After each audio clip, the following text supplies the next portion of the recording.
Aujourd'hui, on teste le jeu smartphone Retro Tower. Allez, let's go!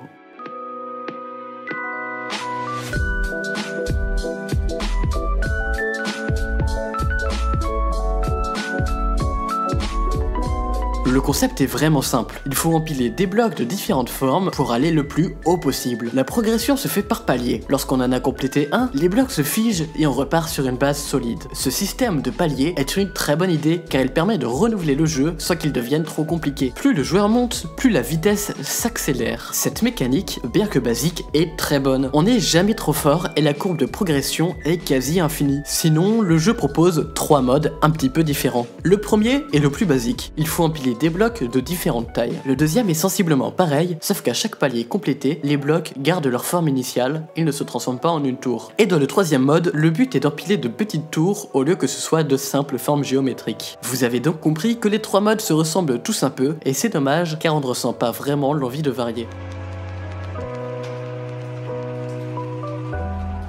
Retro Tower possède 3 niveaux de difficulté. Plus on les augmente, plus les blocs deviennent compliqués à empiler. C'est vraiment une bonne idée et personnellement, ça me donne envie de changer la difficulté à chaque partie pour pimenter le jeu. Mais quelle que soit la difficulté, il faut anticiper la chute des blocs, ce qui peut être plutôt compliqué lorsque le jeu devient rapide. Mais c'est très sympa. Retro Tower est donc un petit peu dur, mais juste comme il faut pour être une expérience agréable. En fait, peut-être que le jeu est hyper simple, mais vu que je suis nul, je l'ai trouvé un petit peu compliqué.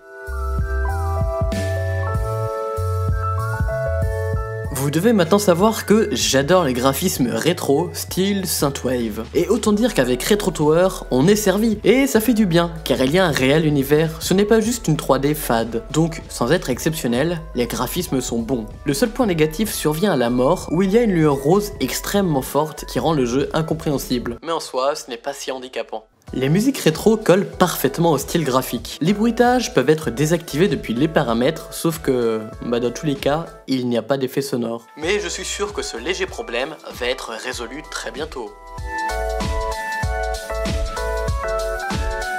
Retro Tower est entièrement gratuit. Bien entendu, il y a des pubs, mais elles sont très rares et elles ne gênent pas du tout. Dans Retro Tower, il y a un système de rétrocoin. Bon, en vrai, je ne sais pas si c'est la réelle signification, car il n'y a aucune explication de la monnaie. C'est un petit peu dommage. Bref, cette monnaie permet d'acheter des power-ups et de personnaliser le jeu. On gagne des rétrocoins à chaque partie en fonction de la hauteur atteinte et de la difficulté choisie. On peut aussi remplir des quêtes qui donnent des récompenses. C'est commun pour un jeu mobile, mais ça donne des petits objectifs plutôt amusants.